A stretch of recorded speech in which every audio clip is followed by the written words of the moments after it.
대장동 의혹을 수사하는 검찰이 정관계 로비 의혹에 수사 초점을 맞추고 있습니다.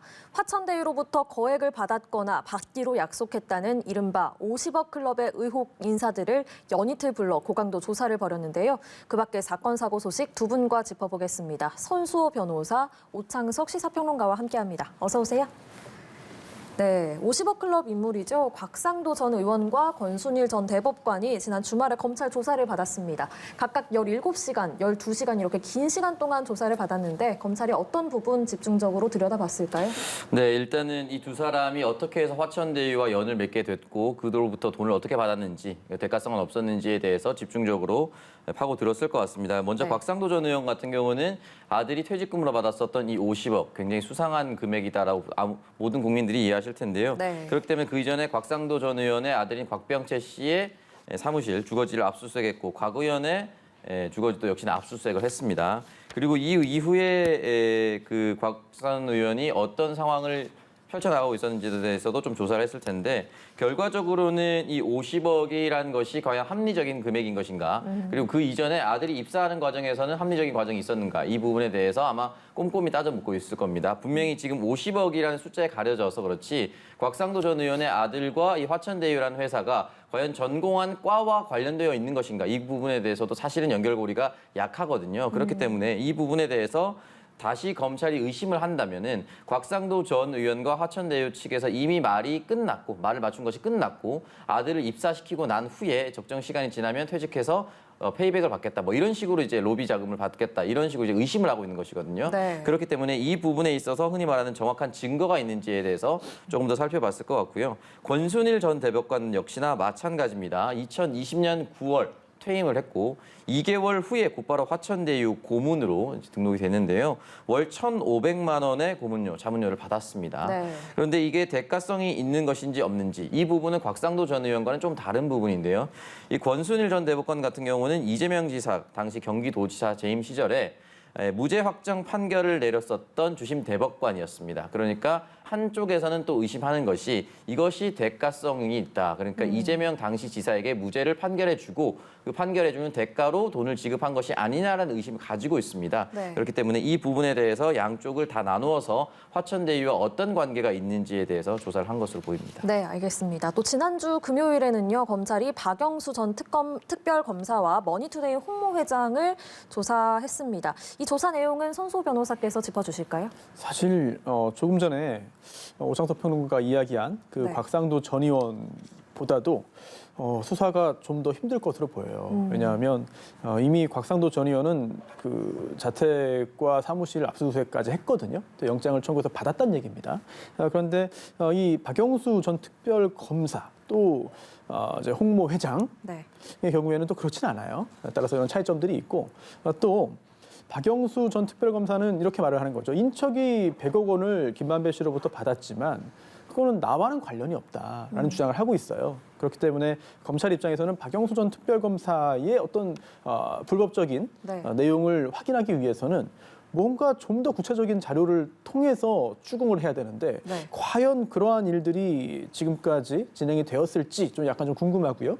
그리고 홍모 회장 역시 마찬가지입니다. 돈을 빌려 썼고 갚았다는 거거든요. 그렇다면 이게 실제로 돈을 빌려주고 갚았던 것이 아니라 네. 그 외에 내막은 다르다. 뭔가 감춰져 있는 부분이 있다. 이런 부분을 검찰이 밝혀내고 또 그것이 형사적으로 범죄라는 부분까지 증거를 확보를 해야 되는데 과연 거기까지 나갔는지 여부는 글쎄요. 뭐 수사팀이 철저히 보안을 유지하고 있기 때문에 알려지지 않은 것인지 네. 아니면 아직까지 의혹 단계에서 더 나아가지 못한 것인지 그 부분 외부에서 정확히 알기는 좀 힘든 것 같습니다. 네.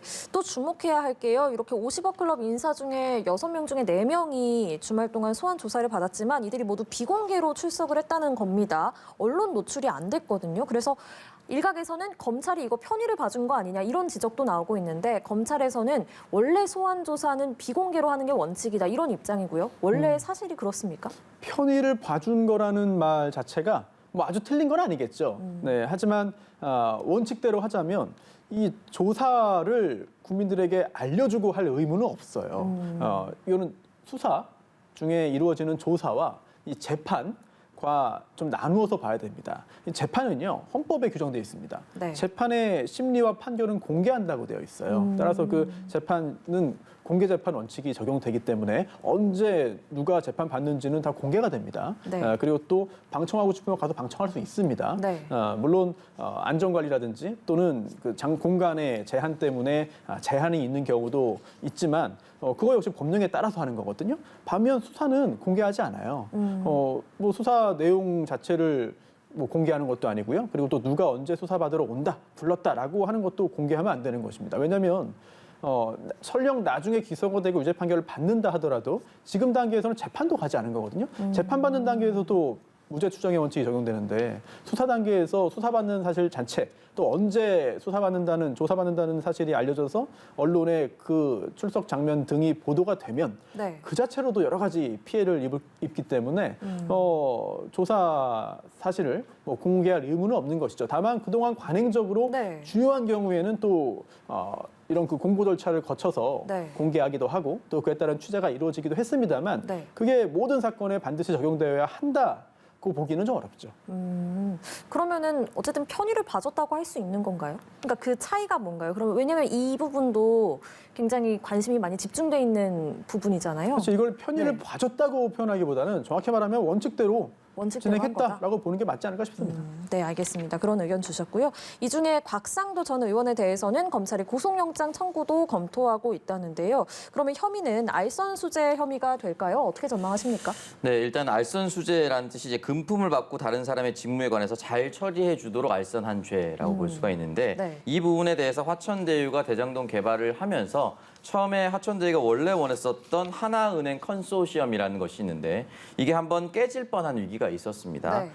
양측에서 산업은행 컨소시엄도 있었는데 이 산업은행 컨소시엄으로 좀 돌리자라는 의견이 있었고 이것을 조금 도와달라는 것이 있었나 봅니다. 그 과정에서 곽상도 전 의원이 성균관대 후배인 김정태 하나금융지주 회장을 통해서 하나은행 컨소시엄이 무산될 위기를 극복하고 유지될 수 있도록 압력을 가했다 또는 영향력을 행사했다라는 것이 지금까지 이제 검찰이 의심하고 있는 내용이고 네. 이걸 김만배 씨가 부탁했다라는 것입니다. 그렇기 때문에 김만배 씨가 잘 될 수 있도록 곽상도 의원이 만약에 도와줬다라고 하면은 이 죄가 성립될 수 있는 것이고 그러면 금품을 어떻게 받았느냐? 아들의 퇴직금으로 받았다. 이 논리 과정이 성립이 되는 것이거든요.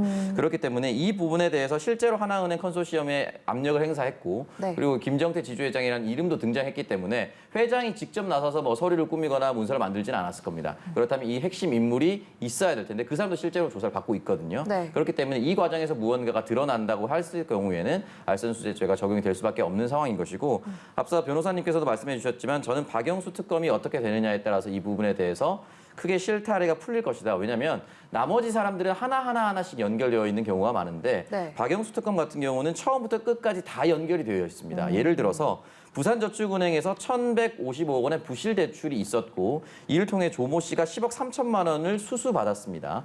근데 2011년에 검찰은 이걸 인지하고도 입건조차 하지 않았습니다. 네. 그랬다가 2015년에 구속이 결과적으로 됐거든요. 네. 그때 당시에 박영수 특검이 진두지휘를 했었는데 무마해줬다. 그렇다면 대장동의 초기 시작을 박영수 특검이 모른 척하면서 시작됐다라고 또 의심할 수밖에 없는 상황인 것이고요.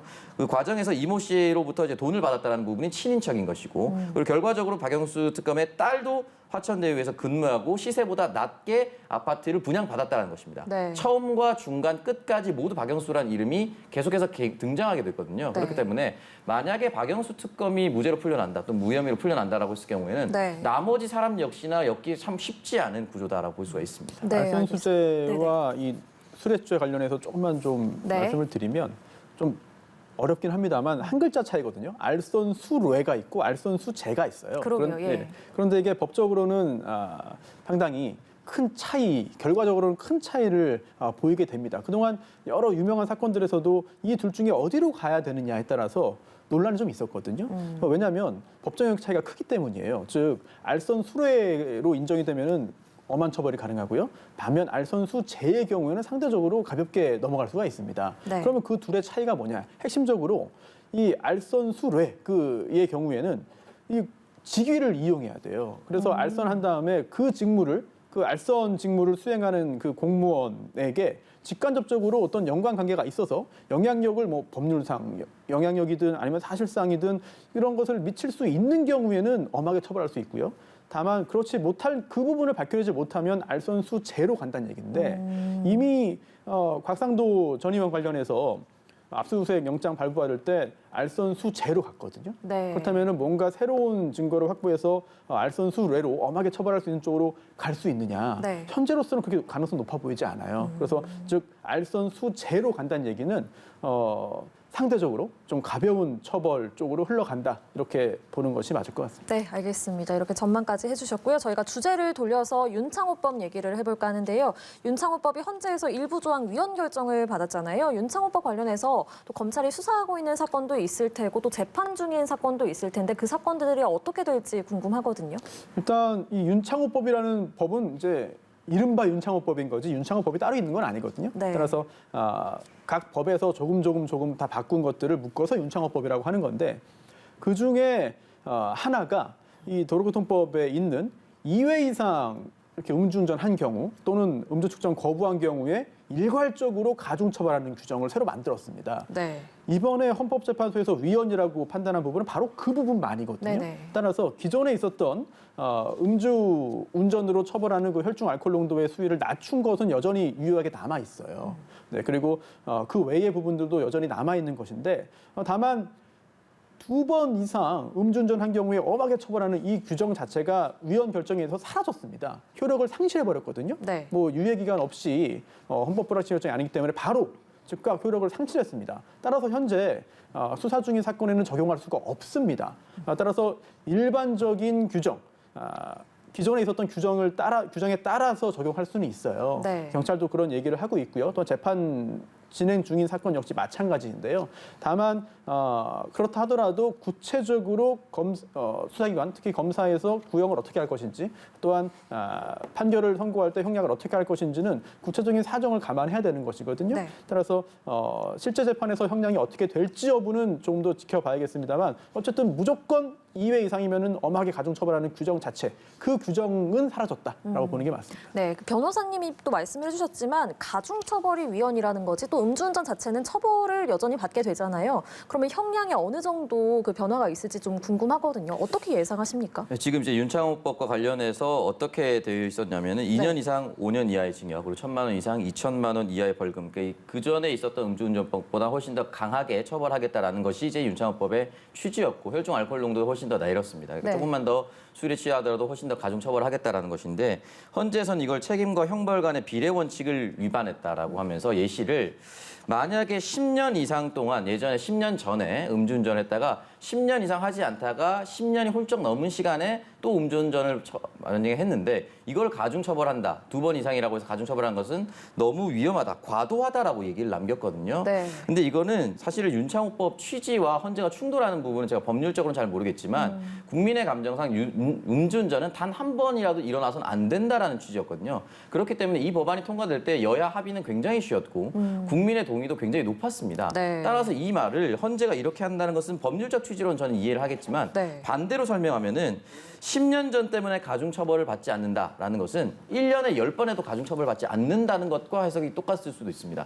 그렇기 때문에 이 부분에 대해서는 사실 국민들이 어떻게 받아들일지에 대해서는 네. 조금 더 우려스러운 부분이 있고요. 네. 음주운전 같은 경우는 재범률이 40% 이상이라고 합니다. 그렇기 때문에 전과 다른 강한 적용이 필요한다는 것인데 이거 아마 법률안을 재정비해서 그럼 윤창호법이 헌재에서 위헌이 나왔기 때문에 그냥 이대로 갑시다라고 될지 아니면 음주운전 자체의 형량을 끌어올리는 방향을 택할지는 좀 더 지켜봐야 될 텐데 네. 과거와 다르게 음주운전은 한 사람의 생명을 빼앗아 가는 것이고 실제로 윤창호 군도 아무런 죄 없이 휴가 나왔다가 이렇게 변을 당한 것이지 않았습니까? 네. 이런 사람들이 윤창호 군 말고도 다른 사람들도 굉장히 많을 겁니다. 그렇기 때문에 이 부분에 대해서는 앞으로도 어떻게든 음주운전에 대한 처벌은 강화되는 방향으로 나아갈 수밖에 없을 겁니다. 네. 이번에 헌법재판소에서도 여러 가지 위헌 논거들을 제시했는데 네. 그 중에 하나가 이렇게 형벌 만능주의는 옳지 않다. 즉 아예 음주한 경우에는 차량에 시동이 걸리지 않도록 뭐 여러 가지 조치를 할 수 있는데 그런 거는 네. 개발하지 않고 적용하지 않고 강제화하지 않고 이렇게 형벌 수위만 높이는 게 과연 타당한 것이냐 네. 이런 문제 제기를 하기도 했고요. 네. 그리고 이렇게 지금이야 형벌을 강하게 이렇게 적용하면 경각심이 생기지만 또 시간이 좀 지나면 또 무뎌지고 적응된다. 그렇기 때문에 형벌이 만능은 아니다라는 지적을 했습니다. 물론 그 부분도 충분히 이제 일리가 있는 내용이고요. 네. 다만 아쉬운 점은 이제 개인적인 아쉬움은 지금 단순 위헌 결정을 하면서 이 2회 이상 음주운전 시 가중처벌하는 규정 자체가 즉각 효력을 상실했어요. 따라서 오히려 법에 공백이 생겨버렸거든요. 네. 즉 이럴 때 변형 결정 중에 하나인 그 헌법 불합치 결정을 통해서 네. 일단 위헌 요소가 있다. 따라서 국회에게 언제까지 법을 개정해라. 그런 명령을 내리면서 지금 이 규정의 효력을 좀 유지했으면 법의 공백이 좀 줄어들지 않았을까라는 생각이 들고요. 네. 또 하나 이번에 그 위헌 결정의 논거 중에 하나가 구체적으로 나누지 않았다는 거예요. 즉, 아니 운전 당시에 그 혈중 알코올 농도의 수위와 관계없이 적발되면 처벌받으면 2번 이상이면 무조건 강하게 처벌. 이거를 그대로 그렇게 적용하는 것이 과연 타당하냐 여기에 대한 그 지적이기 때문에 좀 나눠서 하라는 건데요. 그럼 나눠서 법을 정비하고 새롭게 만들 수 있는 그런 시간과 기회를 부여했으면 어땠을까라는 생각이 좀 듭니다. 네, 알겠습니다. 이렇게 헌재가 위헌 결정을 내린 이른바 윤창호법 일부 조항에 대한 두 분 전문가의 의견까지 들어봤고요. 저희는 여기서 대담 마무리하겠습니다. 지금까지 손수호 변호사, 오창석 시사평론가와 함께했습니다. 두 분 고맙습니다.